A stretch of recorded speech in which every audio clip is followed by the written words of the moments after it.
nangyayari, influencers tayo. So Correct. anything you say in front of the camera, any opinion na sabihin mo sa mga viewers mo, especially may mga supporters ka, may mga viewers ka, may mga bashers ka, yes. Pero yung mga supporters mo will listen to you. Yung mga nakikinig sa'yo, dahil influencer ka, depende na lang yan kung paano mo i-deliver, kung paano mo sabihin sa kanila, at kung nakikita naman nila na, hindi ko naman sinasabi na lahat ng mga yan naniniwala agad, no? Hindi naman ganoon. Kasi marami namang matatalino na talaga ngayon. Alam mo naman nowadays, lalo na yung mga generation na mga syempre alam nilang mali yung sinasabi mo, hindi naman basta-basta din maniniwala at makikinig sa'yo yan, iba-bash ka pa ng mga yan.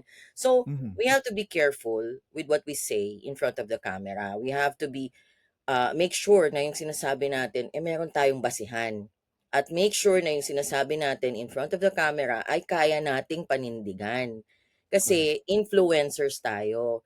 Make sure na 'pag nag-i-influence ka, so nagsasalita ka sa harap ng camera, maganda ang in a positive way, Ah, kumbaga. Ma'am Andrea, I think last question about this issue for you.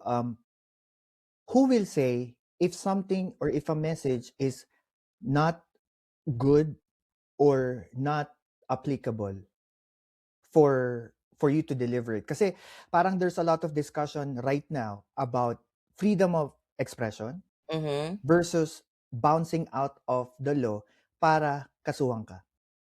What's your opinion about it? Well, like, ako being an influencer, kasi marami akong nakikitang influencers na ang gagaling magmura, ang Mhm, gagaling magsalita tama. ng mga below the belt, ad hominem.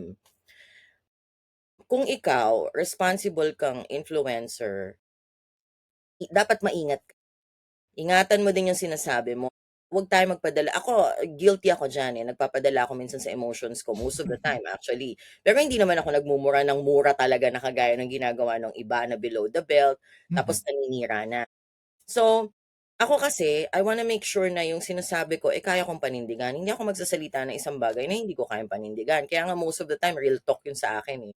Meron mhm, kasi mga ibang influencers na makapanira lang, makaganti lang sa'yo, sisiraan ka, kung ano-anong sasabihin sa'yo na kesyo mga fake news na ka ni ganyan, wala naman silang maipakitang ebidensya.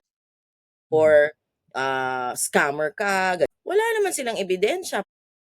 Puro mga ano lang, mga hearsay, 'di ba?